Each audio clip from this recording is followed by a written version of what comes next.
ये हमारे पास देखें, हमारा जो नेक्स्ट चैप्टर है, ये एसिड बेस से रिलेटेड जो चैप्टर है ये हमारा है सॉल्ट्स का। ठीक है। अब ये देखें, सॉल्ट्स में सबसे पहले जो मैंने चीज़ यहाँ पे शो कराई हुई है, ये देखें लिखा हुआ है कि सॉल्ट्स आर आयनिक कंपाउंड। ठीक है। अब आयनिक कंपाउंड वाले जो हैं, जिनमें आयनिक बॉन्ड्स हैं, ये वो कंपाउंड आते हैं। ठीक है। जो हमारे पास हमने पहले भी जो रिएक्शन पढ़े थे, एसिड का मेटल के साथ, एसिड का बेस के साथ, उसके रिजल्ट में सॉल्ट बनता था। वो जो सॉल्ट है ना, वो उससे रिलेटेड ये चैप्टर हमारा। ठीक है। और ये सॉल्ट्स आपने याद रखना है, आयनिक कंपाउंड होते हैं। इसमें जैसे मैंने यहाँ पे एग्जांपल गिवन है, डेट इज NaCl। अब देखिए, इसमें NaCl एक सॉल्ट है। It contains Na positive ion and negative ion. ठीक है। इनमें आपको पता है कि इनमें आयनिक बॉन्ड बनता है, तो उसके रिजल्ट में ये आयनिक कंपाउंड बनता है। तो सॉल्ट्स बेसिकली सबसे पहले आपने याद रखना है कि ये आयनिक कंपाउंड, इनमें कोवलेंट या बाकी ऐसा कोई इशू नहीं है। ठीक है। और ये आयन से बनते हैं, ठीक है, यहाँ पे लिखा हुआ है। तो ये चीज़ आपको क्लियर होनी चाहिए। ठीक है। नंबर टू देखें, इसके बाद ना, यहाँ पे आपको ये दो तीन चीज़ें हैं जो आपने याद रखनी है। पहले ये देखें, ये लिखा हुआ है कि जो ग्रुप वन अपीयरेंस आती है, देखिए ATP में आप करते हैं अपीयरेंस के लिए, कलर पूछते हैं वो, तो अपीयरेंस आपने याद रखनी है। ठीक है। अपीयरेंस देखें, ये आपके पास ग्रुप वन, ग्रुप टू या अमोनियम सॉल्ट जितने भी होते हैं ना, ये वाइट कलर के होते हैं। ठीक है। वाइट क्रिस्टल्स या वाइट सॉलिड्स आपने लिखने हैं उसको, जब भी अपीयरेंस आए आपने याद भी रखना है कि जो वाइट है ना, उन वो कौन से हैं। जैसे मैं आपको लेट्स सपोज एग्जांपल देता हूँ, ग्रुप वन की देख लें। ग्रुप वन का जो भी सॉल्ट होगा उसकी वाइट ही होगी। ग्रुप वन का जैसे NaCl लिखा भी है, NaCl, ये ग्रुप वन का है, देखें NaS में। ठीक है। ग्रुप टू का है मैग्नीशियम क्लोराइड फॉर एग्जांपल, तो मैग्नीशियम है, ये ग्रुप टू का है। तो NaCl हो या मैग्नीशियम क्लोराइड हो।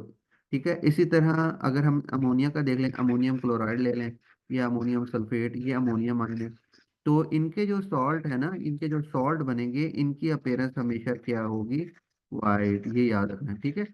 जो कलर होते हैं उनका आता है ट्रांजिशन की वजह से कलर। ठीक है। वो ट्रांजिशन एलिमेंट्स के जो सॉल्ट्स होते हैं, उनके जो कंपाउंड्स होते हैं, उनका कलर होता है। ठीक है। तो यहाँ पे लिखा हुआ है, देखें कि ट्रांजिशन गिव्स कलर। ठीक है। ट्रांजिशन की वजह से कलर आता है। ठीक है। तो ये सिंपल सी बात है कि आपने ये याद रखना है कि ग्रुप वन का हो, ग्रुप टू का या अमोनियम का सॉल्ट हो, उसकी अपीयरेंस क्या होगी? वाइट। ठीक है। या कलरलेस भी कहते हैं, तो वाइट बेसिकली लिखता है। तो ये आपने उधर से आइडेंटिफाई कर लेना होता है, ट्रांजिशन के कलर होंगे। ठीक है। देन पेरेंट एसिड और सॉल्ट का एक कॉन्सेप्ट है, आसान सा है। देखें कैसे पता चलता है कि किस सॉल्ट का पेरेंट एसिड है। जैसे पेरेंट्स होते हैं ना, उस तरह इस तरह सॉल्ट्स के भी पेरेंट एसिड हैं। जैसे कि सिंपल सा है, देखें NaCl में लिख रहा हूँ, NaCl। ठीक है। अब NaCl में देखें क्या चीज़ आइडेंटिफाई करेगी कि उसका कौन सा पेरेंट एसिड होगा। सॉल्ट का पेरेंट एसिड वो ये बताती है, नेगेटिव आयन। ठीक है। अब देखिए क्लोराइड है, अब क्लोराइड कहाँ से आएगा? आप खुद देख सकते हैं, हाइड्रोक्लोरिक एसिड से। ठीक है। तो NaCl का पेरेंट एसिड क्या है? Hydrochloric acid. देन अगर हम सोडियम सल्फेट लिख लेते हैं, Na2SO4। अब इसका आपने देखना है कि इसका पेरेंट एसिड क्या होगा। इसका पेरेंट एसिड यानी सॉल्ट जिससे बना होगा, वो आप यहाँ से देखें, ये सल्फेट है, तो ये इसका मतलब है ये किससे बना होगा? सल्फ्यूरिक एसिड इसका पेरेंट एसिड होना है। आप दुनिया जान का कोई भी सॉल्ट ले सकते हैं, मैग्नीशियम आप ले लें, मैग्नीशियम फॉस्फेट ले लेते हैं फॉर एग्जांपल, मैग्नीशियम फॉस्फेट। ठीक है। अब इसमें जो ये फॉस्फेट है ना, ये आइडेंटिफाई कर रहा है आपका। अब इसको आप देखें, फॉस्फेट कहाँ से आएगा? फॉस्फोरिक एसिड से। तो ये इनके आपके पास एसिड्स हैं। ठीक है। इनको हम कहते हैं पेरेंट एसिड्स ऑफ सॉल्ट्स। ठीक है। तो ये ये सिंपल सा कॉन्सेप्ट है कि आपने ये आइडेंटिफाई करना होता है कि आपका जो सॉल्ट बना है वो बेसिकली उसका एसिड कौन सा था, उसका पेरेंट एसिड कौन सा था, तो वो आपने लिखना होता है। वो आसानी से आप देख सकते हैं, कोई भी आप ले लें। आप पोटेशियम का कोई भी ले लें, पोटेशियम पे सल्फेट, जैसे पोटेशियम नाइट्रेट एक रहेगा। ठीक है। वो ले लेते हैं। अब ये देखें, ये नाइट्रेट आयन है, ये आइडेंटिफाई करेगा। तो नाइट्रेट आयन आपको पता है कहाँ से आएगा? HNO3 से नाइट्रेट। तो इस सॉल्ट का जो पेरेंट एसिड है वो क्या है? Nitric acid. ठीक है। तो ये कॉन्सेप्ट है इसका, हाँ, पेरेंट एसिड और सॉल्ट हमें आइडेंटिफाई करना होता है, ठीक है। उसके बाद यहाँ पे ये मैंने एक दो टेबल्स लगाए हुए हैं, ठीक है। ये जो पहले वाला टेबल है ये सॉलेबिलिटी है। ये टेबल आपने बेटा ऐसे ही याद करना है, ठीक है। ये सॉलेबिलिटी के लिए है, इसे हम कहते हैं सॉलेबिलिटी ऑफ सॉल्ट का टेबल है। सॉलेबिलिटी ऑफ सॉल्ट ये बहुत इंपॉर्टेंट है, ये आपको बताता है कि कौन सा आपका जो सॉल्ट बन रहा है वो सॉलेबल बन रहा है या इनसॉलेबल बन रहा है, और उसमें उसकी उसी की बेस पे हम सेपरेशन करते हैं, ठीक है। तो इसको तो आपने ऐसे ही याद कर लेना है। इसमें देखिए सिंपल है जितने आपके सोडियम, पोटेशियम, अमोनियम, नाइट्रेट्स और जो आपके एथेनोइड्स होते हैं, इनके जो सॉल्ट होते हैं ये हमेशा सॉलेबल होते हैं, ठीक है। सिंपल सी बात है। जो आपके क्लोराइड्स और सल्फेट्स ये मोस्टली सॉलेबल होते हैं, एक्सेप्शन है सिर्फ देखें सिल्वर क्लोराइड की, लेड क्लोराइड, और बेरियम सल्फेट, लेड सल्फेट और कैल्शियम सल्फेट, ठीक है। और आपको पता है जो एक्सेप्शन होती है वही पूछी जाती है हमेशा, ये इसी से रिलेटेड वो चीजें पूछेगा, तो इनके आपने नाम याद कर लेने हैं जो जो सॉल्ट आपके एक्सेप्शन में आ रहे हैं। देन कार्बोनेट्स की बात करें कि मोस्टली इंसॉलेबल होते हैं, लेकिन कुछ जो से हैं पोटेशियम, अमोनियम, सोडियम, ये क्योंकि आप हमने पढ़ा कि इनके सारे सॉलेबल होते हैं, तो यहाँ से हम इसको आइडेंटिफाई कर सकते हैं। देखिए कार्बोनेट्स इंसॉलेबल हैं, सिर्फ और सिर्फ सोडियम, पोटेशियम और अमोनियम के सॉलेबल हैं। बाकी सोडियम, पोटेशियम, अमोनियम सॉल्ट ये सारे सॉलेबल होते हैं। क्लोराइड में दो एक्सेप्शंस हैं, सिल्वर क्लोराइड और लेड क्लोराइड, ठीक है। सिल्वर क्लोराइड AgCl और लेड क्लोराइड PbCl2, ठीक है। और सल्फेट्स की बात करें तो सल्फेट्स सारे सॉलेबल हैं, सिर्फ बेरियम सल्फेट BaSO4, ये जब बनेगा ये लेड सल्फेट PbSO4, या आपके पास हो कैल्शियम सल्फेट CaSO4। ये पांच आपने बेटा इसको ना याद कर लेना, ये पांच एक्सेप्शंस हैं जो सिंपल आपने सिर्फ यही इनको आपने याद रखना है, बाकी तो आपको जनरल ट्रेंड है, ये आपके होते हैं इनसॉलेबल, ठीक है। तो इसको तो आपने याद करना है टेबल, ये टेबल याद करेंगे तो आपको पता चलेगा कि अगर इन केस कोई भी हमारा सॉल्ट बन रहा है वो किसी भी रिएक्शन से बन रहा है, उसके रिजल्ट में आपके पास जो सॉल्ट बन रहा है कोई भी जनरेट हो रहा है वो सॉलेबल है या इनसॉलेबल, तो वो हम यहाँ से देख सकते हैं, ठीक है। उसके बाद जो है दूसरा टेबल दिया हुआ है ये आपके पास है हाइड्रेटेड सॉल्ट्स का। इसमें इंपॉर्टेंट क्या चीज़ है देखें, इसमें इम्पोर्टेंट ये है कि आपने ये हाइड्रेटेड सॉल्ट जितने भी है ना, इनको ना आपने अच्छी तरह देखें, दो तीन तो आपको याद होंगे, बाकियों की आपने एक तो फॉर्मूलाज याद कर लेने हैं, ठीक है। और इम्पोर्टेंट जो चीज़ है वो इनकी कलर है। कॉपर सल्फेट का आपको पता है ब्लू कलर होता है, कोबाल्ट क्लोराइड का पिंक होता है जो हमने टेस्ट में पढ़े हैं वाटर के, आयरन सल्फेट ग्रीन, पोटेशियम ये magnesium sulphate white, sodium carbonate white, calcium sulphate white, ठीक है। इसका सिंपल तरीका देखें क्या है, कोई इस पे मुश्किल नहीं है, आप कहेंगे याद नहीं होंगे, ये देखें हमने क्या पढ़ा है जी कि जो आपके ग्रुप 1 के जो भी सॉल्ट होते हैं, ठीक है, वो वाइट होते हैं। तो देखिए ये लास्ट वाले ग्रुप 1 के नहीं है, ये देखिए मैग्नीशियम ग्रुप 2 का है, सोडियम ग्रुप 1 का, कैल्शियम ग्रुप 2 का, तो इनकी अपीयरेंस क्या है, वाइट तीनों की, ठीक है। यहाँ से याद हो गया। कॉपर का आपको कलर याद होगा ब्लू होता है, और कोबाल्ट वाला और कॉपर का हमने वाटर की टेस्टिंग के लिए टेस्ट पढ़ा हुआ है, तो इनका कलर आपको ऐसे याद होगा। सिर्फ एक आयरन सल्फेट का मसला है, आयरन 2 कलर क्या देता है, ग्रीन। जैसे हम ATP में टेस्टिंग करते हैं आयरन की, तो आयरन 2 कलर क्या देता है, ग्रीन देता है ना, आयरन 3 देता है रस्ट ब्राउन। तो आयरन 2 का कलर है, आयरन 2 सल्फेट क्या देता है, ग्रीन कलर देता है। और ये कलर किस वजह से, आयरन 2 की वजह से आता है, ठीक है। तो ये इस तरह आपने याद करने हैं कि जैसे आयंस के कलर है ना, आयरन 2 क्या देता है, आयरन 3, उसी तरह इनके कंपाउंड्स के भी वही कलर है, आप देख लें। तो यहाँ से हम इसको इजीली मैच करके फाइंड आउट कर सकते हैं, इनको आपने याद रखना है, ठीक है। ये हाइड्रेटेड सॉल्ट क्या होते हैं, इसका थोड़ा आप ये हमने किया भी वैसे, दोबारा आप इसको देख लें। हाइड्रेटेड सॉल्ट होते हैं बेसिकली ये जिसके साथ वाटर ऑफ क्रिस्टलाइजेशन अटैच होते हैं, ठीक है। अब ये हाइड्रेटेड वर्ड आपको जैसे वाटर नाम से बता रहा है हाइड्रेटेड, तो ये देखें हाइड्रेटेड, ठीक है। ये क्या है, क्या शो कर रहा है कि इसमें वाटर अटैच है इसके साथ, ठीक है। अब जैसे कॉपर, या इसमें कोई भी आप सल्फेट ले लें, देखें कोई भी ले लें, कॉपर का ले लेते हैं, कॉपर सल्फेट .5H2 है, तो ये देखें CuSO4.5H2O, ठीक है। अब ये 5H2O जो होता है इस ये क्या है, वाटर ऑफ क्रिस्टलाइजेशन, ठीक है। ये वाटर ऑफ क्रिस्टलाइजेशन होता है, और ये वाटर ऑफ क्रिस्टलाइजेशन जो होता है ये आपको मैंने बताया था, ये दो चीजें देता है। क्या क्या चीजें देता है? एक तो देता है शेप, शेप ऑफ क्रिस्टल्स, इसकी वजह से आते हैं। नंबर टू, एक तो शेप आ गया, एक कलर हो गया। Colour of crystals are due to water crystallization. ठीक है, तो ये हाइड्रेटेड है, हाइड्रेटेड सॉल्ट्स। और दूसरे होते हैं एनहाइड्रस। ठीक है, वो भी आपको पता है एनहाइड्रस का मतलब, जो कि ड्राई होंगे। ठीक है।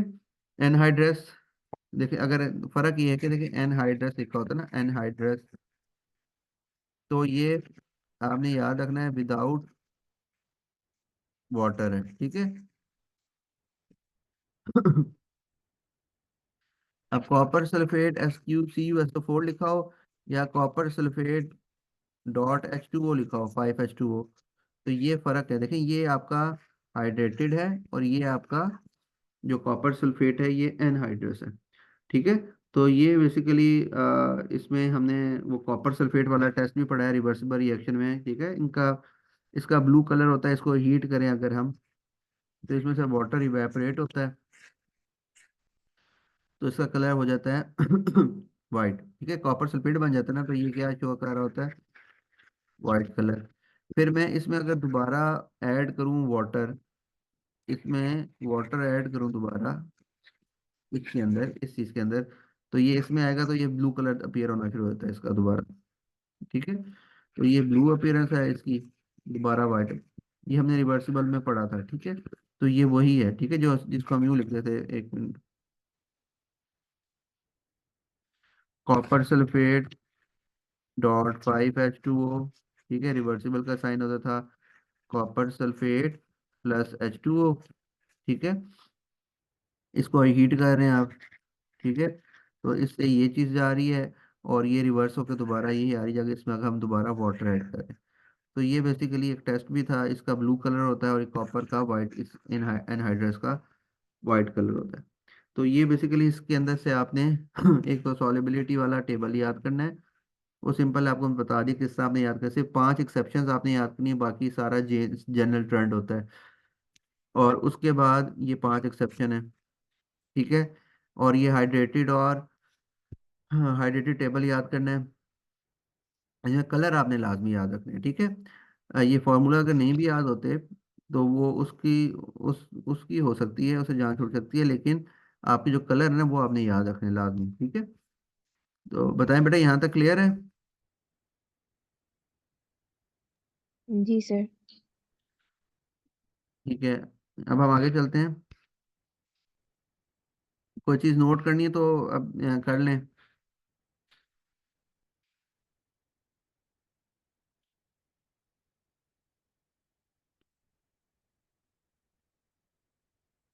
साथ साथ नोट कर रही हैं? जी कर रही हूँ। इसको देख लें, फिर हम आगे करते हैं।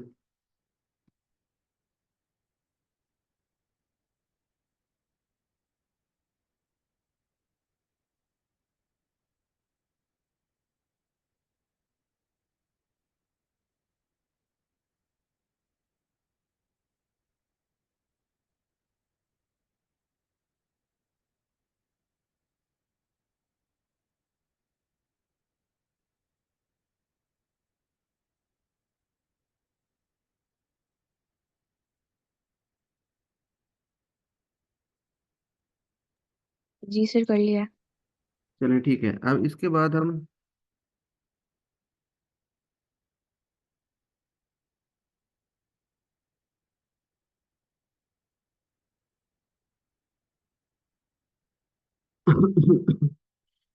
इसके बाद जो हमारा अगला टॉपिक है ना,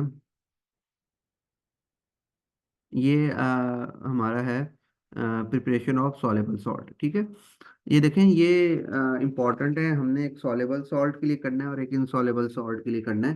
तो ये एटीपी में आपने किया भी हुआ है, तो यहाँ पे जब हम करेंगे तो आपको समझ आ जाएगी कि हम कैसे करते हैं। ठीक है, तो इसका पहले तो हम देख लेते हैं। ये है, सबसे पहले है प्रिपरेशन ऑफ सॉलेबल सॉल्ट, यानी कि आपका जो सॉलेबल सॉल्ट्स हैं वो कैसे बनते हैं, उनके स्टेप्स हैं बेसिकली। ठीक है, जब भी देखिए सबसे पहले आपने ये काम करना है कि आपने ये आइडेंटिफाई कर लेना है कि भाई जो मेरा सॉल्ट बनेगा ना वो सॉलेबल होगा या इनसॉलेबल। जब आपको पता चल जाएगा कि ये सॉल्ट सॉलेबल है तो आप सॉलेबल वाले स्टेप्स लिख दें। अगर आप आइडेंटिफाई कर लें कि जी ये इनसॉलेबल, उस टेबल से जो टेबल हमने पीछे किया था उससे आपको पता चल जाएगा कि ये इनसॉलेबल है, तो फिर आप इनसॉलेबल वाले स्टेप लिखेंगे। ठीक है, तो ये स्टेप्स लिखने के लिए आते हैं वो क्वेश्चन यही आता है कि ये फॉर एग्जांपल लेड सल्फेट एक सॉल्ट है, इसके प्योर ड्राई क्रिस्टल्स हम कैसे अचीव कर सकते हैं। तो उसके लिए आपने पहले लिखना है लेड सल्फेट। अच्छा, लेड सल्फेट आप सोचेंगे अच्छा ये सॉलेबल है या इनसॉलेबल, फिर आपको जब आपको याद होगा तो आप कहेंगे कि लेड सल्फेट तो इनसॉलेबल सॉल्ट है। तो इनसॉलेबल सॉल्ट वाले स्टेप्स आपने सारे लिख देने हैं कि हमने कैसे कैसे करना है। अगर आपका कोई सॉलेबल सॉल्ट आएगा तो जो स्टेप्स अभी हम करेंगे वो लिख लेंगे और आपका वो हो जाएगा। ठीक है, अब देखें सॉलेबल सॉल्ट का जो पहला मेथड है ना वो हम देखते हैं।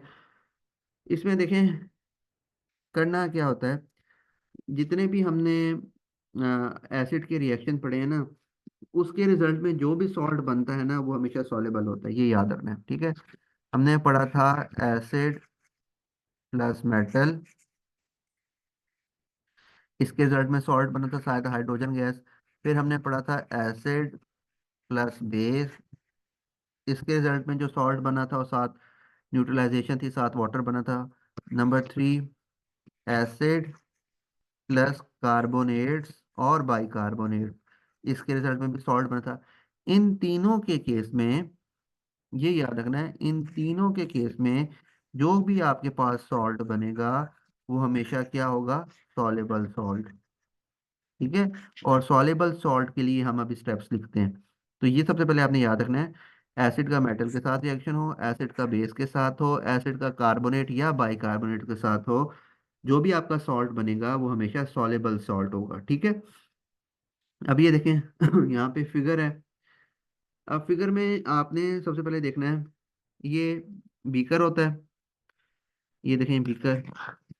ठीक है, ये तो ये ए वाली फिगर है ना, ये ए, ये वाली जो 1 है ये एसिड प्लस मेटल है। ये जो दूसरी है ये एसिड प्लस सॉलिड बेस है। ठीक है, अगर बेस मेटल ऑक्साइड, जो आपका मेटल ऑक्साइड पता है ना बेस होता है, ये अगर सॉलिड फॉर्म उसके लिए। और ये तीसरा जो सा है, ये तीसरे वाली, ये अगर हम एसिड के साथ मेटल कार्बोनेट कोई हो रहा तो फिर है।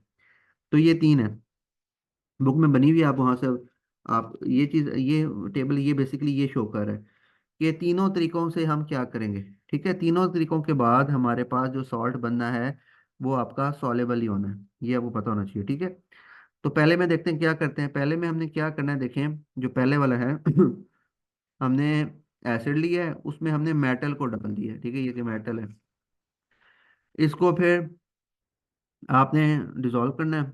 डिसॉल्व करने के बाद आपके पास एक तो यहाँ से गैस निकलेगी ना हाइड्रोजन, और दूसरा आपके पास यहाँ पे नीचे सॉल्ट बन जाएगा। This salt is soluble salt. ठीक है, पता है ना आपको कि ये एसिड और मेटल का हमेशा सॉलेबल सॉल्ट होता है। देन दूसरा देखें, ये दूसरे वाली जो फिगर है इसमें हमने क्या किया है, इसमें हमने एसिड ली और ये बीच में आपने मेटल ऑक्साइड यानी कोई भी बेसिक सॉलिड बेस ऐड कर दी, इसको डिसॉल्व करेंगे ग्लास रॉड से, और उसके रिजल्ट में आपके पास जो सॉल्ट बनेगा ये भी सॉलेबल होगा अंदर भी करना पड़ेगा। तीसरा देखें तीसरा हमने कोई भी मेटल कार्बोनेट ले लिया या बाई कार्बोनेट ले लिया, उसको ग्लास रॉड के साथ एसिड में आप करेंगे, डिसॉल्व करेंगे। उसके बाद यहाँ से कार्बन डाइऑक्साइड निकलेगी ना गैस, आपको पता है कार्बन डाइऑक्साइड वो वाटर और सॉल्ट बनता है, और यहाँ से जो सॉल्ट बनेगा वो भी सॉलेबल होगा। तो इधर से भी सॉल्ट आना है, इधर से भी सॉल्ट आना है, और इधर से भी सॉल्ट आना है। ये तीनों जो सॉल्ट हैं ये आपके सॉलेबल सॉल्ट हो गए। ठीक है, अब ये मतलब ये समझाने का ये है कि हमने आपको किसी तरह भी दे सकता है एसिड का, कभी मेटल के साथ, कभी एसिड का बेस के साथ, कभी एसिड का कार्बोनेट या बाइकार्बोनेट के साथ। आपने सॉल्ट वहां से जो भी बनाना है वो हमेशा सॉलेबल होना है। और उसके बाद हम क्या करते हैं वो अभी हम स्टेप्स देखते हैं, ये आपको ये समझाने का है। उसके बाद देखें ये फिल्ट्रेशन हो रही है, फिर इवेपोरेशन है, और देन क्रिस्टलाइजेशन है। ठीक है, तो अब हम इसको लिखते हैं, देखें कैसे करेंगे। सबसे पहले देखें, आपने क्या करना है जब भी आपको कहा जाएगा, आप कहेंगे स्टेप वन, नंबर वन आपने क्या लिखना है कि ऐड एक्सेस, ठीक है, एक्सेस बेस, सॉलिड बेस हो, मेटल हो, या कार्बोनेट हो, मेटल कार्बोनेट, इनको हमेशा एक्सेस में लेना है, ठीक है। उसकी रीजन ये है कि आपका रिएक्शन कंप्लीट हो सके, आपका एसिड सारा यूज अप हो, ठीक है। ऐड एक्सेस बेस मेटल या कार्बोनेट इनटू एसिड, वो डाइल्यूट हो या जो भी आपको देगा उसमें आप ऐड कर लेंगे, ठीक है, number one. Number two step आप क्या लिखेंगे कि यार लाजमत है जब आपने एक्सेस में चीज डाली है ना, एक्सेस में, तो वो बच जाएगी, उसको रिमूव भी तो करना है हमने। तो सेकंड स्टेप हम क्या लिखते हैं, रिमूव, या आप सिंपल लिखते हैं फिल्टर आउट दी एक्सेस, जो भी होगा, बेस या मेटल ऑक्साइड या मेटल या जो भी चीज एक्सेस में है, या कार्बोनेट, उसको आपने फिल्टर आउट कर देना है, ताकि आपकी जो एक्सेस चीज पड़ी है वो सेपरेट हो जाए, ठीक है। थर्ड स्टेप, फिर आप क्या करेंगे कि ये फिल्ट्रेशन हुई हुई है, ये देखिए फिल्ट्रेशन कर लिया उसने, यहाँ इन तीनों के रिजल्ट से सॉल्ट बने, सॉल्ट को उसने फिल्टर किया है, फिल्टर करने के बाद पता है फिल्टर में नीचे फिल्ट्रेट आ जाता है, ऊपर रेजिड्यू आ जाता है, एक्सेस जो है दैट विल बी एक्सेस जो ऊपर आ रहा है, और नीचे से ये फिल्ट्रेट आ रही है ये वाला, इसको आप फिर यहाँ पे ले जाएंगे इवेपोरेटिंग बेसन में, ठीक है। फिर आप थर्ड पॉइंट क्या लिखते थे, आपने एटीपी में कुछ किया हुआ है, इवेपोरेट, इवेपोरेट, तो लिखते हैं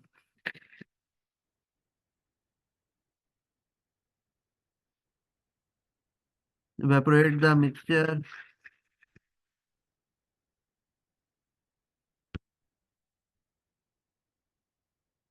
टिल क्रिस्टलाइजेशन पॉइंट, ठीक है। अब ये क्रिस्टलाइजेशन पॉइंट तक आपने इसे इवेपोरेट करना है। अब इवेपोरेट करेंगे, इसमें से वाटर इवेपोरेट होगा, वाटर जब इवेपोरेट हो जाएगा, तो आपको मैंने बताया था क्रिस्टलाइजेशन पॉइंट कैसे आप देखते हैं, आपने ग्लास रॉड लेना है,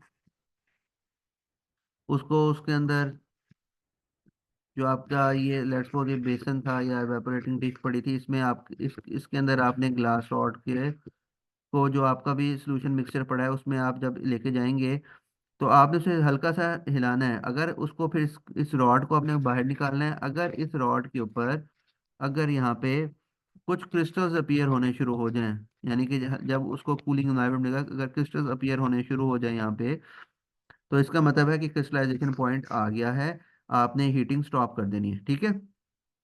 तो इवेपोरेट करते हैं टिल द क्रिस्टलाइजेशन पॉइंट, ठीक है। देन फोर्थ पॉइंट, अब आपने क्रिस्टलाइज, अब आपने इसको यहाँ से हटा के इसे करना है लीव टू कूल, ठीक है। अब उसको कूल करने के लिए देंगे, यानी इस बेसन, ये जो आपने चाइना डिश या जो भी बेसन से आपने जो ये आपके क्रिस्टल्स आए हैं, इनको कूल होने देंगे। कूल करने के बाद लास्ट में आप क्या लिखते हैं, रिंस एंड ड्राई, ठीक है। ये फिल्टर पेपर से कर सकते हैं, फिल्टर पेपर से, और या सैंड पेपर से, या डिपेंड करता है, फिल्टर पेपर यूज होता है। फिल्टर पेपर को यानी ओपन करके ना क्रिस्टल को हल्का हल्का उसमें से ये ताकि वो एब्जॉर्ब कर ले। ये रिंस बेसिकली करते हैं कि जो सॉलेबल इम्प्योरिटी हो उसको रिमूव करने के लिए, ये हल्का सा बेसिकली रिंस करना होता है, इसे बेसिकली इनको पानी से धोना नहीं होता क्रिस्टल को, सॉलेबल इम्प्योरिटी को रिमूव करने के लिए आप ये रिंस करते हैं, और उसके बाद आपने ड्राई भी करना है, वो इससे आप कर सकते हैं, ठीक है। तो ये सॉलेबल के लिए ये स्टेप्स आपने करने हैं। जी बेटा बताएं, ये क्लियर है ये? जी सर।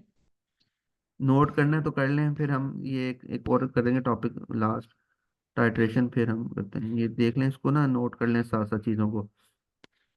जी यही मैंने कर लिया।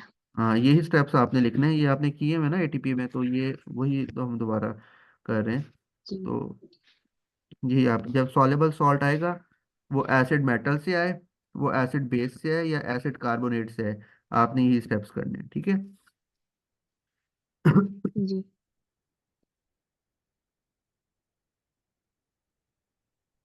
अब देखें, ये हमारा सॉलेबल सॉल्ट के लिए मेथड बी है। मेथड बी इसे क्यों कहते हैं, बेसिकली ये तब करते हैं हम जब, इसके लिए कंडीशन आप देख लें कि जब आपका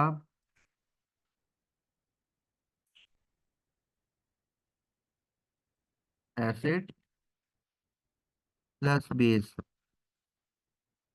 ठीक है, या अल्कली कोई भी हो, ये एक्वस फॉर्म में हो, यानी कि सॉल्यूशन के फॉर्म में हो, तब हम इनके लिए करते हैं टाइट्रेशन। अगर तो आपका मेटल ऑक्साइड यानी कि जो आपका बेस है वो सॉलिड फॉर्म में, तो आपने सिंपल बीकर लेना है, ठीक है, एसिड लिया और उसमें आपने सॉलिड बेस ऐड कर दिए, इसको ग्लास वाटर से डिसॉल्व करवाया और आपका सॉल्ट बनेगा। लेकिन अगर आपको सॉल्यूशन की फॉर्म में दिया गया है एसिड, तो आपको पता है हमेशा एक्वस फॉर्म में लेते हैं, ठीक है, और अगर आपको बेस भी दिया गया हो, ये दोनों एक्वस में हो, ठीक है, सॉल्यूशन बनाए हो, तो फिर हम जाते हैं टाइट्रेशन की तरफ। तो वो टाइट्रेशन का ये मैंने देखें बनाया हुआ है। टाइट्रेशन में क्या करना होता है, सबसे पहले देखें, ये इसे कहते हैं ब्यूरिट। ये आपने आप कुछ एटीपी वाले पोर्शन कर लिया तो आपको देख लेबलिंग से ही पता होगी। इसे कहते हैं ब्यूरिट। ये ग्रेडिंग होती है, इस पे देखें, ये ब्यूरिट होती है, इसके नीचे यहाँ पे टैप होता है, ठीक है, और यहाँ पे इसकी ग्रेडिंग हुई होती है, इसे कहते हैं टैप साथ ग्रेडिंग। इसकी 50 सेंटीमीटर क्यूब इसका होता है, ठीक है, और इसके साथ ये है पिपेट, ठीक है, तो वो हम देख लेते हैं।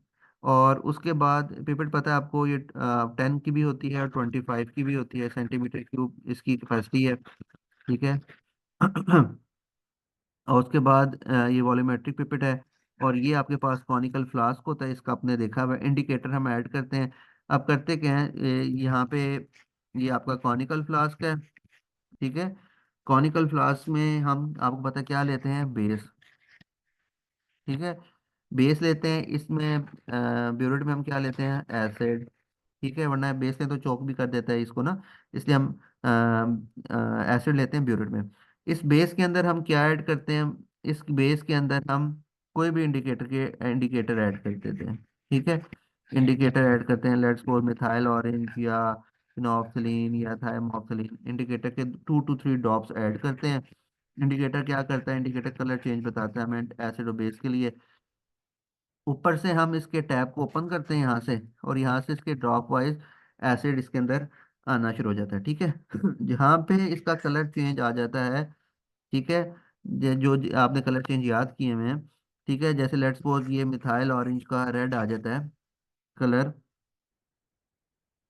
रेड कलर आ गया इसका, तो वहां पे आप ये टैप को क्लोज कर देते हैं और यहाँ से आप इसका एसिड का वॉल्यूम नोट कर देते हैं, जितना एसिड यहाँ से हम दे रहे हैं ना, जितना एसिड इस फ्लास्क के अंदर जा रहा है, लेट्स सपोज 10 सेंटीमीटर क्यूब गया है, तो वो हम वॉल्यूम नोट कर लेते हैं कि 10 सेंटीमीटर क्यूब आपका एसिड ये है। एक चीज देखें याद रखनी है, कॉनिक हमें एसिड का वॉल्यूम हमने फाइंड आउट करना होता है, बेस का वॉल्यूम आपको पता होता है। जो आप कॉनिकल फ्लास्क में पिपेट करते हैं ना, पिपेट के जरिए से आप कॉनिकल फ्लास्क में बेस लेते हैं with the help of pipette. The most accurate जो ऑपरेटर है दैट इज पिपेट। पिपेट की मदद से आप इसमें कॉनिकल फ्लास्क में लेते हैं, वो आपको बता देगा 10 लें या 25 लें, वो हमें पता होता है। इसकी हमें कंसंट्रेशन ही पता होती है, लेट्स सपोज 0.1 मोल पर DM क्यूब, ठीक है, हमें बेस की दोनों चीजें पता है। एसिड की हमें लेट्स सपोज कभी वो कंसंट्रेशन पता होती है, मतलब ये आपके लेवल पे इतना तो नहीं है लेकिन आपको पता होना चाहिए, ये मोल पर DM क्यूब एसिड की कंसंट्रेशन हमें पता होती है।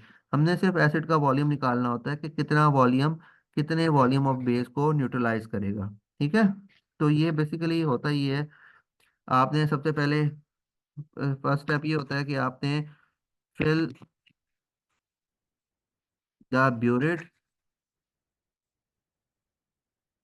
विद एसिड, एसिड से आपने ब्यूरेट को फिल कर लेना ऊपर तक, टॉप तक, ठीक है, then tip it out, let's suppose for example वो कहता है 10 centimetre cube, 10 centimetre cube of कोई भी बेस होगी, pip it out 10 centimetre cube of base into, आप कॉनिकल फ्लास्क में लेते हैं, ठीक है। ठीक है। देन थर्ड स्टेप हम क्या करते हैं, थर्ड स्टेप में ये होता है कि add few drops of indicator into conical flask. ठीक है, कॉनिकल फ्लास्क में हम ऐड करते हैं, वहां पे लेट्स सपोज अगर आपने यहाँ पे फिनोप्थलीन या थाइमोप्थलीन दिया है तो उसका कलर आ जाएगा ना बेस के अंदर। फिर हम क्या करते हैं, add drop wise acid into conical flask. ठीक है, कॉनिकल फ्लास्क के अंदर हम ड्रॉप वाइज एसिड ऐड करते हैं। नोट नोट डाउन या note the volume of acid eight which the the colour of indicator changes. ठीक है, आपने वो नोट कर लेना है जिसपे आपका ये कलर चेंज हो जाएगा। ये 5 स्टेप्स हैं आपने करने होते हैं। ठीक है, पहले fill the burette with acid, pip it out 10 centimetre cube या जितना भी वॉल्यूम होता है into conical flask, add few drops of indicator into conical flask. अगर आपने ये एटीपी में लिखना है, मैं बार बार बता रहा हूँ, एटीपी में आपने उसका वॉल्यूम भी मेंशन करना है, एटीपी में उस आपने ये भी बताना है कि आपने कौन सा इंडिकेटर ली है, उसका आपने कलर चेंज भी याद हो। ठीक है, उसके बाद आप ताकि आप जो भी बताएंगे आपने बताना होता है ना उसमें, फिर आप कलर चेंज फाइंड आउट कर लेंगे जहाँ पे जाके वो आपका चेंज हो रहा होता है। ठीक है, तो ये हम फाइंड आउट कर लेते हैं। अब देखें इसके बाद की कहानी क्या होती है। देखें अब आपके पास एक कॉनिकल फ्लास्क आ गया, इसमें आपने ये फाइनल आ गया। ठीक है, अब ये जो बना है ना, ये बेसिकली क्या बना है, सॉल्ट प्लस वाटर। क्यों, क्योंकि एसिड हम ऊपर से ऐड कर रहे थे, बेस इसके अंदर था, तो एसिड प्लस बेस आपका क्या बनता है, सॉल्ट प्लस वाटर। तो इसका मतलब है ये कॉनिकल फ्लास्क में जो फाइनल चीज बनी है ना, ये वाली फाइनल चीज, ये आपकी क्या है, सॉल्ट प्लस वाटर। अब इसके बाद आपने जो करना है ना, क्योंकि हमें तो प्योर ड्राई क्रिस्टल्स चाहिए, और ये सॉल्ट जो बनेगा, ये सॉल्ट, ये आपके पास सॉलेबल सॉल्ट होगा। ये सॉल्ट कौन सा होगा, सॉलेबल, क्योंकि ये एसिड और बेस से बन रहा है, और एसिड बेस से हमने हमेशा पढ़ा है जो सॉल्ट बनता है वो क्या होता है, सॉलेबल सॉल्ट। अब ये सॉलेबल सॉल्ट है। अब आपने इसके लिए क्या करना है, देखें, इसके बाद वाले स्टेप्स वही हैं जो हमने ऊपर किए हैं। आप क्या करेंगे, नंबर 1, इसको फिल्टर करेंगे, फिल्टर आउट। ठीक है, नंबर 2, फिल्टर आउट करके आपने उसमें से इम्प्योरिटीज रिमूव कर ली। ठीक है, फिर आप क्या करेंगे, अगर इन केस कलर को रिमूव करना है, इसमें कलर भी आ सकता है ना, अगर तो कलर लेस है फिर तो इशू नहीं, अगर कलर आ रहा है तो कलर को रिमूव करने के लिए आप इसमें एक्टिवेटेड कार्बन ऐड करते हैं, एक्टिवेटेड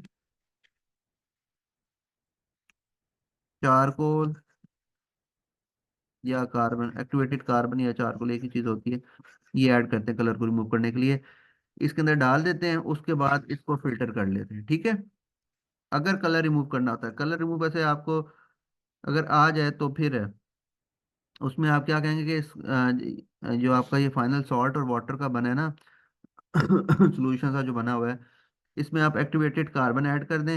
एक्टिवेटेड कार्बन क्या करेगा, इसका कलर रिमूव करेगा, और उसके बाद आप इसको फिल्टर करेंगे, फिल्टर करेंगे उसके बाद देखें, फिल्टर करने के बाद आप इसे एवेपोरेट करेंगे। ठीक है, वही स्टेप्स हैं, evaporate till crystallization point, then leave to cool so that crystals can appear, then last में क्या होता है, रिंस एंड ड्राई। ठीक है, तो ये आपने स्टेप्स वही बात वाले लिखने हैं, इसके बाद भी आपने वही स्टेप्स लिखने हैं जो आप उधर करते थे, ये जो शुरू में हम करते थे। जी बेटा, ये क्लियर है।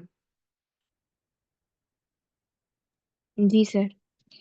कोई क्वेश्चन हो तो पूछ लें, यहाँ तक ही करते हैं क्योंकि अब तो टाइम भी होने वाला है। कोई देखें, ये क्लियर है, फिर मैं पिछले पिछले पेज पे जाता हूँ। इसमें कोई इशू है तो पूछ लें। जी। नहीं। अच्छा ठीक है, ये हमारा था, ये जब हमने करनी है टाइट्रेशन, ठीक है। ये टाइट्रेशन तब करते हैं जब आपके एक्वस हो दोनों, ठीक है। अगर आपको एटीपी में या वैसे भी एक्वस दिया हो तो आपने टाइट्रेशन करनी है एसिड और बेस जब एक्वस फॉर्म में, सोल्यूशन फॉर्म में हो। इससे पहले जो हमने किया था वो ये था, ये प्रिपरेशन ऑफ सॉलेबल सॉल्ट हमने किया था। प्रिपरेशन ऑफ सॉलेबल सॉल्ट के अंदर आपको तीनों मेथड से बता दिया था, जब मेटल हो, जब बेस हो सॉलिड, और जब कार्बोनेट हो, तो उसके रिजल्ट में आपके पास सॉल्ट बनता है, सॉलेबल बनता है, और उसको हम एक्सेस में ऐड करते हैं, फिर फिल्टर करते हैं, फिर इवेपोरेट करते हैं टिल क्रिस्टलाइजेशन पॉइंट, फिर leave to cool and rinse, ठीक है। ये इसका था। और इससे पहले जो हमने किया था वो हमने ये देखा था। इसमें सबसे पहले हमने सॉल्ट्स का स्टार्ट किया था कि सॉल्ट्स क्या होते हैं। सॉल्ट्स आयनिक कंपाउंड, आयन से बनते हैं। Group one group two ammonium salts हमेशा कलरलेस या वाइट, आपने कहना है वाइट होते हैं, ट्रांजिशन के कलर होते हैं। और पेरेंट एसिड हमने देखा था, पेरेंट एसिड आप नेगेटिव आयन से आइडेंटिफाई करते हैं कि नेगेटिव आयन हमें बताता है कि कौन सा वो एसिड है, ठीक है। हाइड्रेटेड, जिसमें वाटर ऑफ क्रिस्टलाइजेशन होता है, और ये दो चीज़ देता है, शेप ऑफ द क्रिस्टल और कलर ऑफ क्रिस्टल देता है, ठीक है। इसको यानी हमने पढ़ा था, ये हीट करते हैं तो ये वापस उसमें चला जाता है, कॉपर का। देन ये सॉलेबिलिटी ऑफ सॉल्ट वाला टेबल है, ये आपने याद करना है। इसमें 5 एक्सेप्शन है: silver chloride, lead brom chloride, barium sulphate, lead sulphate और कैल्शियम सल्फेट। इनको याद करें, बाकी सारे तकरीबन सॉल्युबल ही होते हैं, ठीक है। तो बेटा क्लियर है यहाँ तक? टाइम भी खत्म हो रहा है बस। जी सर, सही है। चलें ठीक है बेटा, फिर इंशाल्लाह बाकी मंडे को